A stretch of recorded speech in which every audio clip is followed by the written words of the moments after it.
জান্নাত অনেক বুদ্ধিমান মেয়ে। সে তো এইসব প্রেম ভালোবাসা বিশ্বাস করতো না। তাহলে কেন নিজের পায়ে নিজে কুড়াল মারলো এটা ভাবছে। তবে সে এটা বুঝতে পেরে গেছে যে আকাশের প্রতি সে দুর্বল হয়ে গেছে। এখন সে এখন সে কি আকাশকে মানতে পারবে, নাকি তার অতীতে ডুবে থাকা সেটা সময় বলে দেবে। তবে জান্নাতের একটাই উসুল, তার যেটা পছন্দ হয় সেটা সে নিয়েই ছাড়ে, আপোষে না হলে কেড়ে। আকাশ ওয়াশরুম থেকে বের হয়ে দেখে জান্নাত তার জন্য এখনো অপেক্ষা করছে। আকাশকে দেখে জান্নাত বসা থেকে দাঁড়িয়ে বলল, বাবু কোথায়? কেমন আছে ও? কোথায় নিয়ে গেছেন ওকে? জান্নাতের এমন কথায় আকাশ একটু অবাক হয় আর বলে, চলো আগে খেয়ে আসি, খুব ক্ষুধা লেগেছে। ও আমার একমাত্র বন্ধু, বড় ভাইয়ের মতো। আমার কাছে ওর অনেক দাম। প্লিজ বলেন না, কোথায় নিয়ে গেছেন ওকে? ও ঠিক আছে তো? হুম, ও ঠিক আছে। এর থেকে বেশি কিছু এখন বলতে পারবো না। চলো, আমার খুব ক্ষুধা লেগেছে, খাওয়ার পরে বলবো, তুমি আমাকে বিশ্বাস করতে পারো। আকাশ নিজের বুকে হাত রাখে। জান্নাত আর কথা বাড়ালো না, তারা খেতে গেল। জান্নাত বাবুর জন্য এত চিন্তায় ছিল যে আকাশ তাকে তুমি করে বলছে সেটা সে খেয়ালই করেনি। খাবার টেবিলে তেমন কেউ কিছু বলেনি। খাবার খেয়ে রুমে আসার পরে জান্নাত বলল, এবার বলুন বাবু কোথায়? বলছি, তুমি আগে বসো। জান্নাতকে বসিয়ে আকাশ বলল, আমি যখন বাবুর সাথে দেখা করতে গেছিলাম তখন কোন বজলু নামের কেউ হসপিটালে হামলা করে দেয়। বাবুর লোকদের সবকটাকে মারতে থাকে। হঠাৎ কোথা থেকে একজন এসে বজলুর লোকদের মারতে থাকে। এক পর্যায়ে বাবুর হাতে কেউ একজন কোপ মেরে দেয় ছুরি দিয়ে। তখন লোকটা আমাদের বের হয়ে যেতে বলে বাবুকে নিয়ে। আমরা তখন বেরিয়ে আসি, আর ওই লোকটি ওদেরকে সামলাচ্ছিল। জান্নাতের চোখে পানি। কেমন আছে বাবু? ও ঠিক আছে, আর কালকে তোমাকে নিয়ে যাব। জান্নাত কিছু বলবে তখন তার মাথায় অন্য কিছু খেয়াল হয়। এই, আপনি আমাকে তুমি করে বলছেন নাকি? আমার শোনার ভুল। না, আমি কখন বললাম? হয়তো তোমার শোনার ভুল। জান্নাত মাথা নিচু করে বলল, হয়তো। এ এই তো আবার বললেন, আমি আবার শুনছি। তাহলে হয়তো বলে ফেলেছি মনের ভুলে। জান্নাতের কান্না করার মধ্যেই হেসে উঠল। আচ্ছা, যে আপনাদের বাঁচালো তার নাম কি জানেন? আর ওই মারামারির মধ্যে আপনি কই ছিলেন?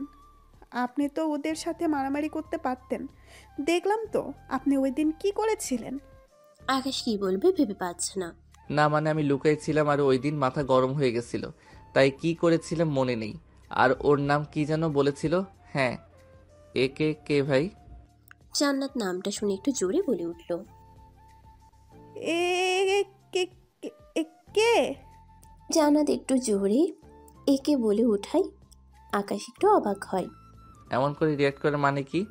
আর তুমি তুমি কি একে কে চিনো? আকাশের এমন প্রশ্নে জান্নাত কি উত্তর দিবে বুঝতে পারছে না। সেটা জানি না, অনেক রাত হয়েছে, ঘুমাও, আমি সোফায় ঘুমাচ্ছি। বলে আকাশ উঠল, তখন জান্নাত বলে, আমাকে একটা জিনিস বলবেন? আকাশ জান্নাতের দিকে ফিরে মুচকি হেসে বলে, কি জানতে চাও? আপনার অতীত। ঘুমাও, অনেক রাত হয়েছে। বলে আকাশ বালিশ আর একটা কম্বল নিয়ে চলে গেল। জান্নাত শুধু আকাশের দিকে তাকিয়ে আছে সেভাবে বসে, আর আকাশ জান্নাতকে পিঠ দেখিয়ে শুয়ে আছে সোফায়। সময় হলে সব জানতে পারবে, এখন ঘুমাও। আকাশকে ওইভাবে থেকে বলে উঠ আকাশ ওইভাবে থেকে বলে উঠল, জান্নাত শুয়ে পড়ো। কেন জানি তার খারাপ লাগছে, রাগও হচ্ছে যে তার কথা না শুনে উল্টো আর তাকে কথা শোনাচ্ছে। জান্নাত মনে মনে বলে, একবার যদি আগের রূপে ফিরে যায় তাহলে তোর খবর আছে শয়তান, বজ্জাত, খচ্চর। জান্নাত এমন টাইপের গালি দিতে লাগলো। আকাশ মনে মনে ভাবছে, আচ্ছা, আমি কি ঠিক করছি? কেন মেয়েটার দিকে এমন করে তাকাই আমি, যেন ওর চেহারা দেখলে মনের গহীনে শান্তি পাই? কেন ও সামনে থাকলে অতীতের সব কিছু ভুলে যাই? আমি ভুল কিছু করছি না তো? আমি তো মাইশাকে কথা দিয়েছিলাম যে ওই আমার ভালোবাসা থাকবে সারা জীবন। তাহলে এখন আমার এমন হচ্ছে কেন? আল্লাহ আমাকে পথ দেখাও। ফজরের আজানের ধ্বনি শুনে আকাশের ঘুম ভাঙলো। কয়দিন ফজরে নামাজ পড়া হয়নি, তাই আজ উঠলো আর ভাবলো জান্নাতকেও ডাকা যাক। কিন্তু আকাশ বিছানার দিকে তাকিয়ে অবাক, কারণ জান্নাত সারা বিছানা জুড়ে শুয়ে আছে। চার হাত চার হাত পা চারদিক দিয়ে উবুর করে শুয়ে আছে, চুলগুলো উল্লুক ভুল্লুক করা, যেন কোনো ছোট বাচ্চা। আকাশ জান্নাতকে ডাকছে কিন্তু তার কোনো সাড়া নেই।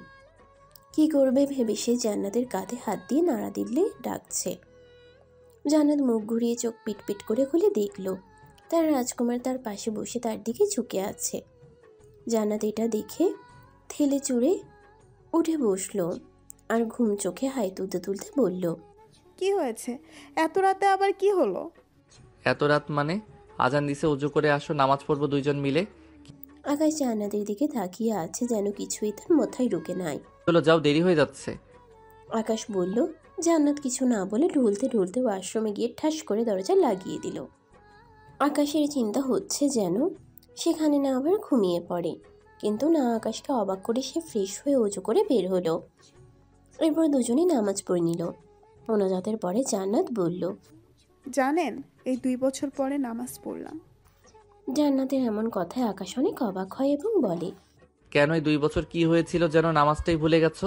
জান্নাত আকাশের কথার কি উত্তর দিবে তার জানা নেই, তাই সে বলল। নিচে গিয়ে সবার জন্য নাস্তা তৈরি করি। বলে উঠতে গেলে আকাশ বলে, কথাটা এড়িয়ে যাচ্ছ। জান্নাত আকাশের দিকে তাকিয়ে বলে, সময় এবং পরিস্থিতি মানুষকে অনেক পাল্টিয়ে দেয়। এই জন্য হয়তো আমিও পাল্টে গেছিলাম, হয়তো এখনও তেমন আছি।